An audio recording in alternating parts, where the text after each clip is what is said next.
Welcome to Windy Night Stories. Tonight's story is by M.R. James, The Stalls of Barchester Cathedral. This matter began, as far as I am concerned, with the reading of a notice in the obituary section of the Gentleman's Magazine for an early year in the 19th century. On February 26th, at his residence in the Cathedral Close of Barchester, the Venerable John Benwell Haynes, D.D., aged 57, Archdeacon of Sowerbridge and Rector of Pickhill and Candley. He was of Blank College, Cambridge, and where, by talent and assiduity, he commanded the esteem of his seniors. When, at the usual time, he took his first degree, his name stood high in the list of wranglers. These academic honors procured for him within a short time a fellowship of his college. In the year 1783 he received holy orders, and was shortly afterwards presented to the perpetual curacy of Rexton sub Ash by his friend and patron, the late truly venerable Bishop of Lichfield. His speedy preferments, first to a prebend, and subsequently to the dignity of precentor in the Cathedral of Barchester, form an eloquent testimony to the respect in which he was held and to his eminent qualifications. He succeeded to the archdeaconry upon the sudden decease of Archdeacon Pulteney in 1810. His sermons, ever comfortable to the principles of the religion and the church which he adorned, displayed no ordinary degree without the least trace of enthusiasm, the refinement of the scholar united with the graces of the Christian.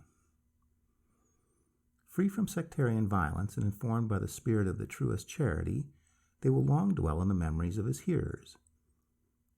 Here a further omission.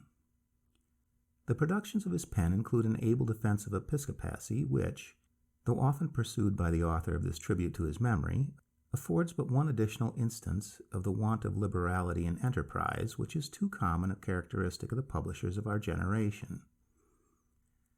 His published works are, indeed, confined to a spirited and elegant version of the Organata of Valles Flaccus, a volume of discourses upon the several events in the life of Joshua, delivered in his cathedral, and a number of the charges which he pronounced at various visitations to the clergy of his archdeaconry.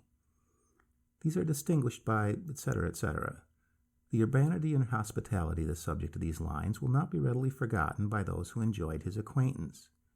His interest in the venerable and awful pile under whose hoary vault he was so punctual an attendant, and particularly in the musical portion of its rites, might be deemed filial, and formed a strong and delightful contrast to the polite indifference displayed by far too many of our cathedral dignities at the present time. The final paragraph, after informing us that Dr. Haynes died a bachelor, says, "It might have been augured that an existence so placid and benevolent would have been terminated in a ripe old age by a dissolution equally gradual and calm. But how unsearchable are the workings of Providence! The peaceful and retired seclusion amid which the honored evening of Dr. Haynes' life was mellowing to its close was destined to be disturbed, nay, shattered, by a tragedy as appalling as it was unexpected. The morning of the 26th of February, but perhaps I shall do better to keep back the remainder of the narrative until I have told the circumstances which led up to it. These, as far as they are now accessible, I have derived from another source. I had read the obituary notice which I have been quoting quite by chance, along with a great many others of the same period. It had excited some little speculation in my mind, but beyond thinking that if I ever had an opportunity of examining the local records of the period indicated, I would try to remember Dr. Haynes, I made no effort to pursue his case. Quite lately I was cataloguing the manuscripts in the library of the college to which he belonged. I had reached the end of the numbered volumes on the shelves, and I proceeded to ask the librarian whether there were any more books which he thought I ought to include in my description. "I don't think there are," he said, "but we had better come and look at the manuscript class and make sure. Have you time to do that now?" I had time. We went to the library, checked off the manuscripts, and, at the end of our survey, arrived at a shelf of which I had seen nothing. Its contents consisted for the most part of sermons, bundles of fragmentary papers, college exercises, an epic poem in several cantos, the product of a country clergyman's leisure, mathematical tracts by a deceased professor, and several other material of a kind of which I am only too familiar. I took brief notes of these. Lastly, there was a tin box which was pulled out and dusted. Its label, much faded, was thus inscribed: Papers of the Venerable Archdeacon Haynes, bequeathed in 1834 by his sister, Miss Letitia Haynes. I knew at once that the name was one which I had somewhere encountered, and could very soon locate it. That must be the Archdeacon Haynes who came to a very odd end at Barchester. I've read his obituary in the Gentleman's Magazine. May I take the box home? Do you know if there is anything interesting in it? The librarian was very willing that I should take the box and examine it at leisure.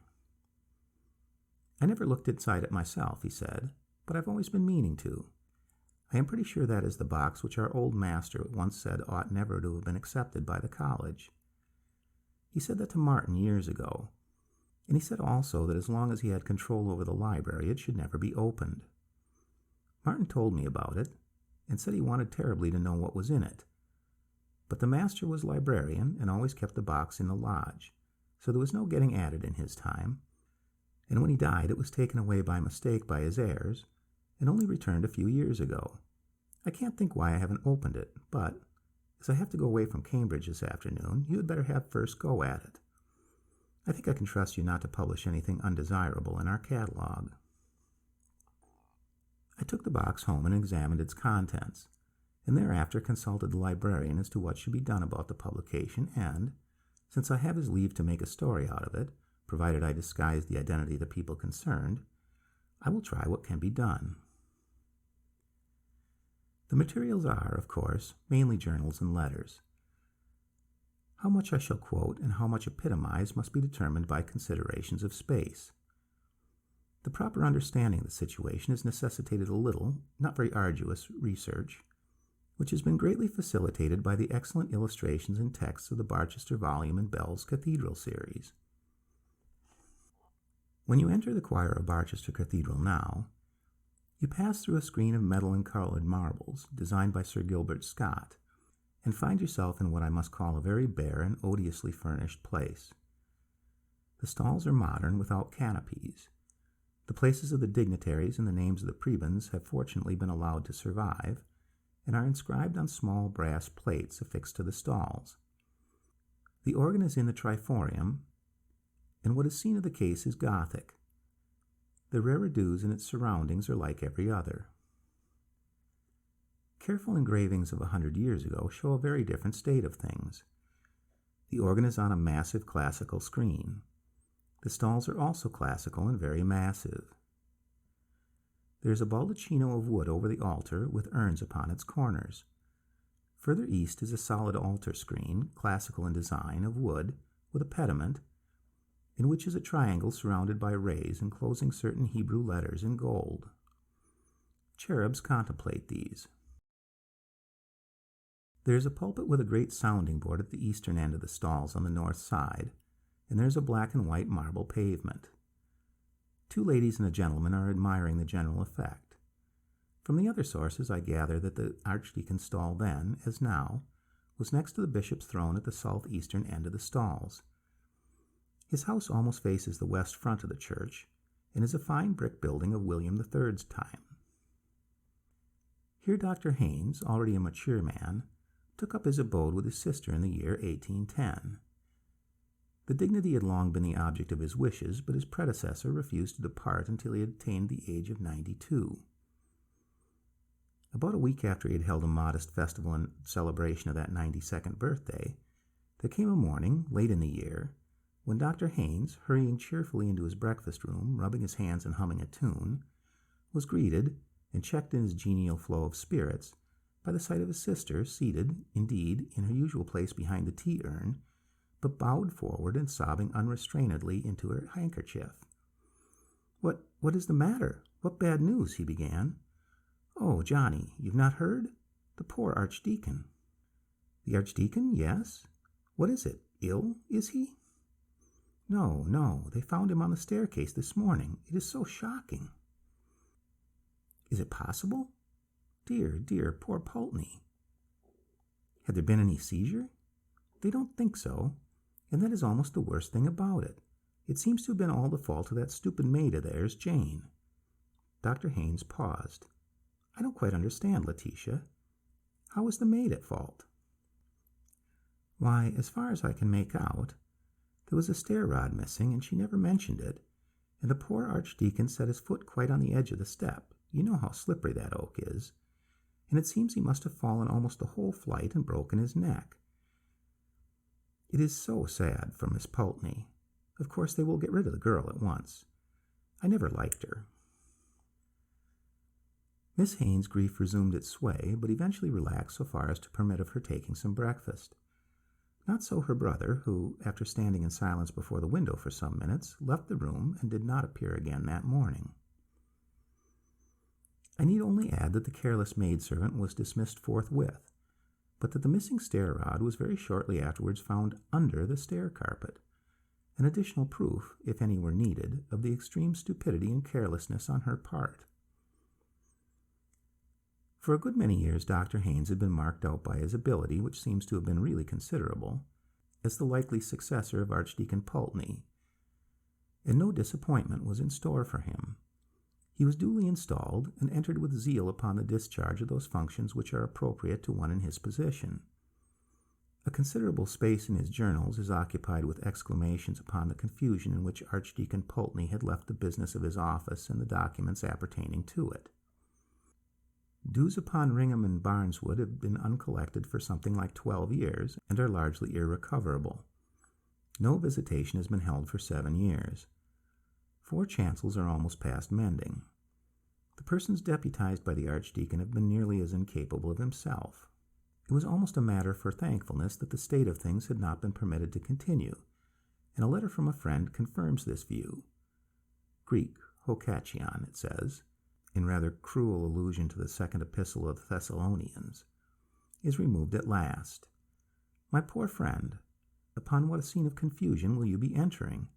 I give you my word that, on the last occasion of my crossing his threshold, there was no single paper that he could lay his hands on, no syllable of mine that he could hear, and no fact in connection with my business that he could remember. But now, thanks to a negligent maid and loose stair carpet, there is some prospect that necessary business will be transacted without a complete loss alike of voice and temper. This letter was tucked into a pocket in the cover of one of the diaries. There can be no doubt of the new Archdeacon's zeal and enthusiasm. Give me but time to reduce to some semblance of order the innumerable errors and complications with which I am confronted, and I shall gladly and sincerely join with the aged Israelite in the canticle which too many, I fear, pronounce with but their lips.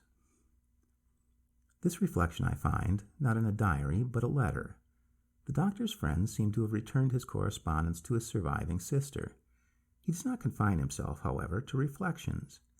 His investigation of the rights and duties of his office are very searching and businesslike, and there is a calculation in one place that a period of 3 years will just suffice to set the business of the archdeaconry upon a proper footing.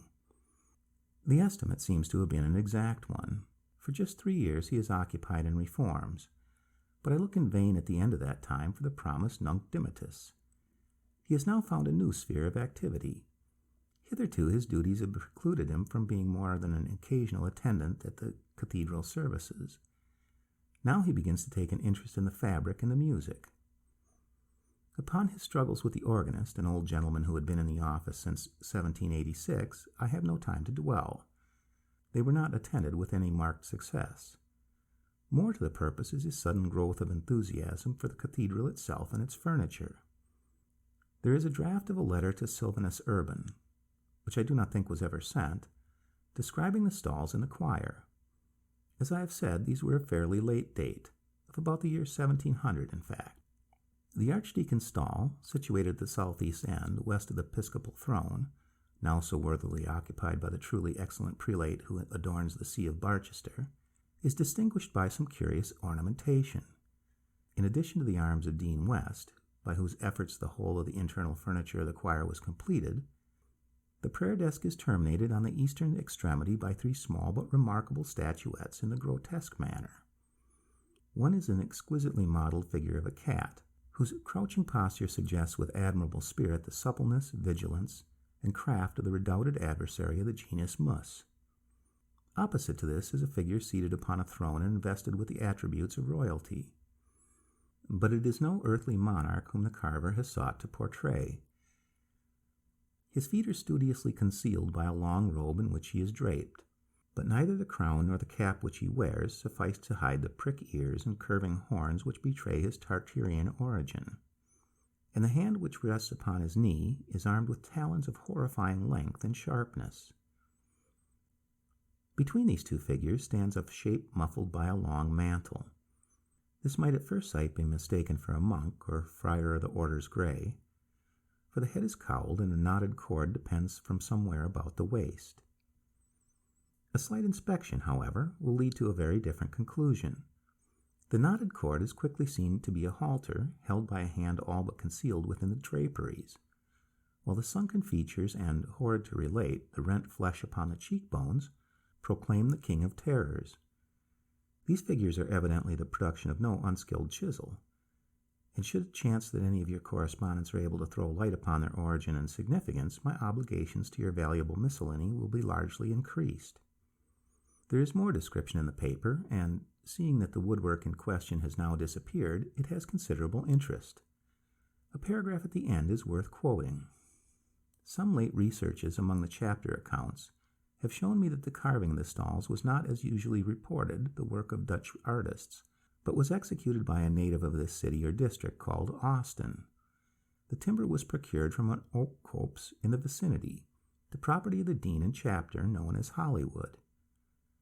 Upon a recent visit to the parish within whose boundaries it is situated, I learned from the aged and truly respectable incumbent that tradition still lingered among the inhabitants of the great size and age of the oaks employed to furnish the materials of the stately structure, which has been, however imperfectly, described in the above lines. Of one in particular, which stood near the center of the grove, it is remembered that it was known as the hanging oak. The propriety of that title is confirmed by the fact of a quantity of human bones that were found in the soil at its roots, and that at certain times of the year it was the custom for those who wished to secure a successful issue to their affairs, whether of love or ordinary business of life, to suspend from its boughs small images or puppets rudely fashioned of straw, twigs, or the like rustic materials. So much for the Archdeacon's archaeological investigations.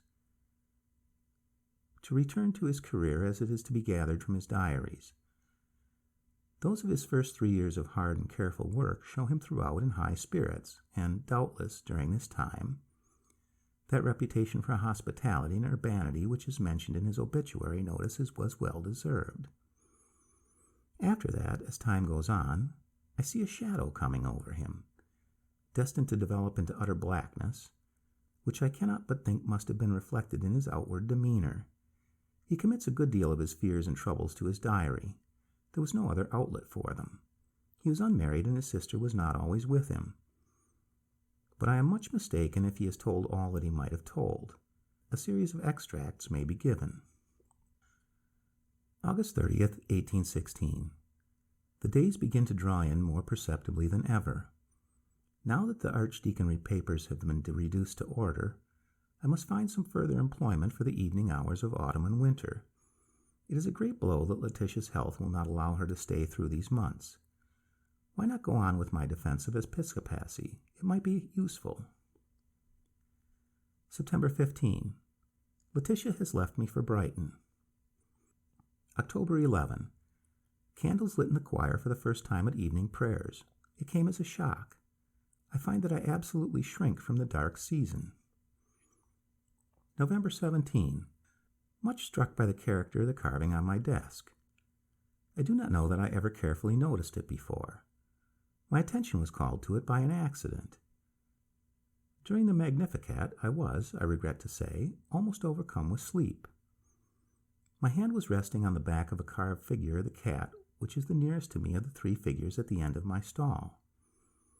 I was not aware of this, for I was not looking in that direction, until I was startled by what seemed a softness, a feeling as of rough and coarse fur, and a sudden movement, as if the creature were twisting round its head to bite me. I regained complete consciousness in an instant, and I have some idea that I must have uttered a suppressed exclamation, for I noticed that Mr. Treasurer turned his head quickly in my direction. The impression of the unpleasant feeling was so strong that I found myself rubbing my hand upon my surplice. This incident led me to examine the figures after prayers more carefully than I had done before, and I realized for the first time with what skill they are executed. December 6. I do indeed miss Letitia's company.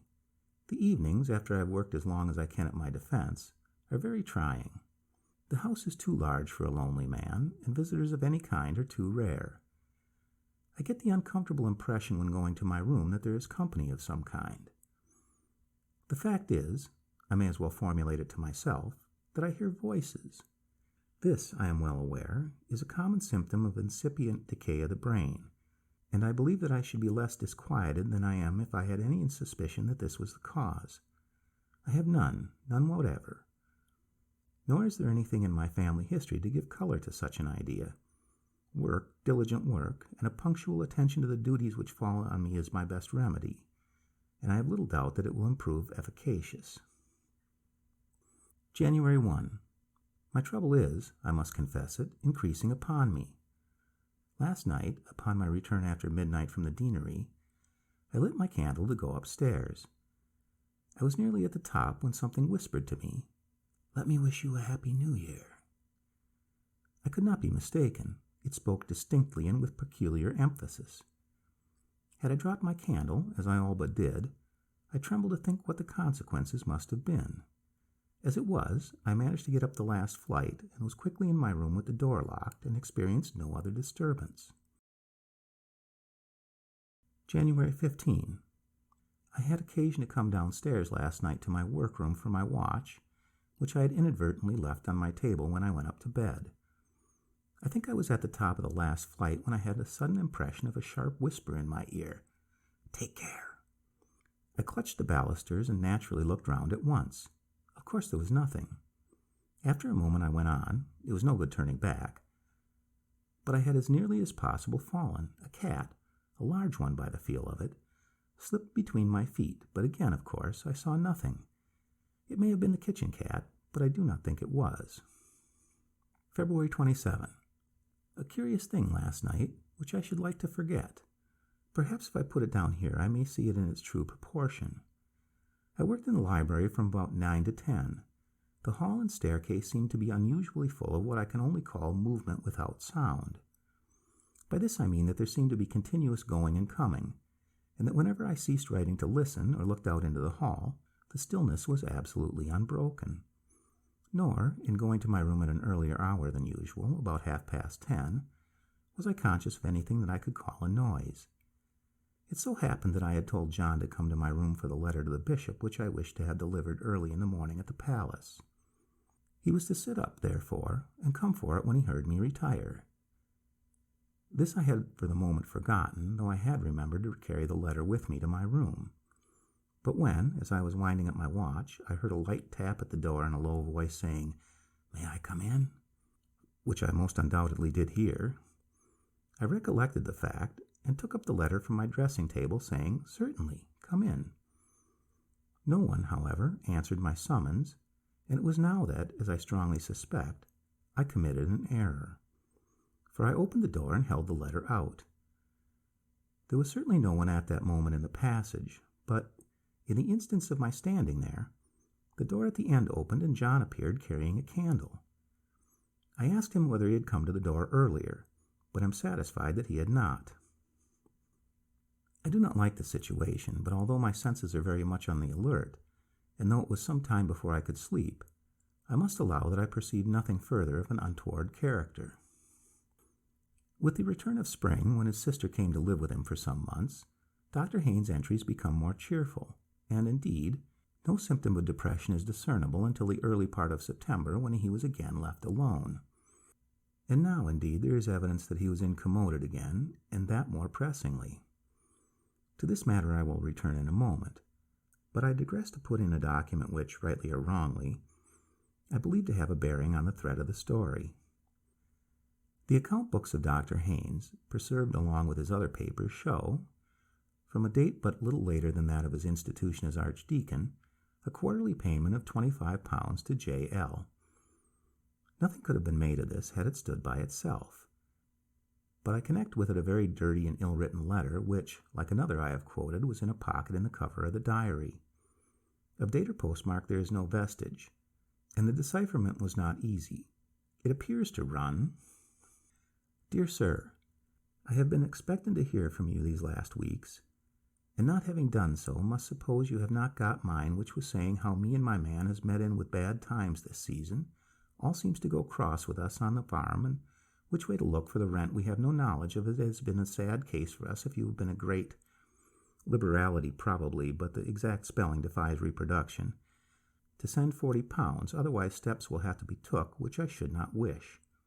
As you is the means of me losing my place with Dr. Pulteney, I think it is only just what I am asking, and you know best what I could say if I was put to it, but I do not wish anything of that unpleasant nature, being one to have always had anything pleasant about me.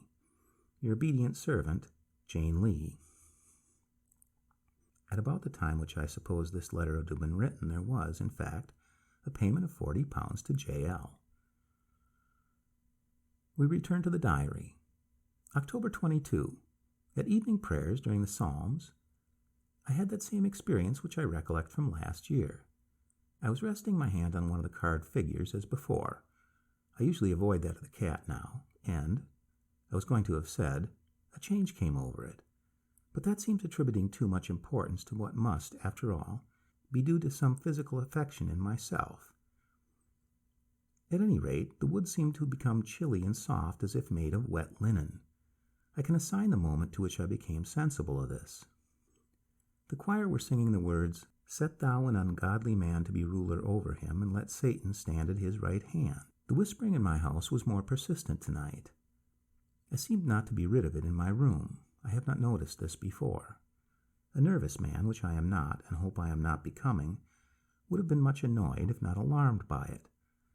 The cat was on the stairs tonight. I think it sits there always. There is no kitchen cat. November 15.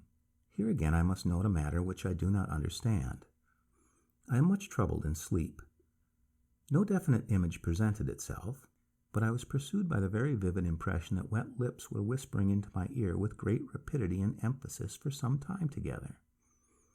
After this, I suppose, I fell asleep, but was awakened with a start by a feeling as if a hand were laid on my shoulder. To my intense alarm, I found myself standing at the top of the lowest flight of the first staircase. The moon was shining brightly enough through the large window to let me see that there was a large cat on the second or third step. I can make no comment. I crept up to bed again, I do not know how. Yes, mine is a heavy burden. There follows a line or two which has been scratched out. I fancy I read something like, acted for the best. Not long after this, it is evident to me that the Archdeacon's firmness began to give way under the pressure of these phenomena. I omit as unnecessarily painful and distressing the ejaculations and prayers which, in the months of December and January, appear for the first time and become increasingly frequent. Throughout this time, however, he is obstinate in clinging to his post. Why he did not plead ill health and take refuge in Bath or Brighton, I cannot tell. My impression is that it would have done him no good, that he was a man who, if he had confessed himself beaten by the annoyances, would have succumbed at once, and that he was conscious of this. He did seek to palliate them by inviting visitors to his house. The result he is noted in this fashion. January 7. I have prevailed upon my cousin Alan to give me a few days, and he is to occupy the chamber next to mine. January 8. A still night. Alan slept well, but complained of the wind. My own experiences were as before, still whispering and whispering. What is it that he wants to say? January 9.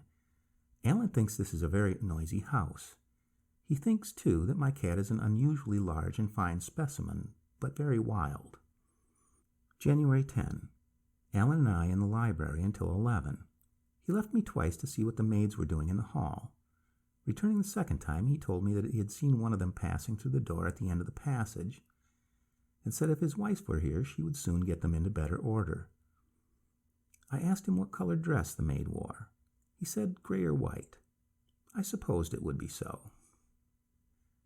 January 11. Alan left me today. I must be firm. These words, I must be firm, occur again and again on subsequent days. Sometimes they are the only entry.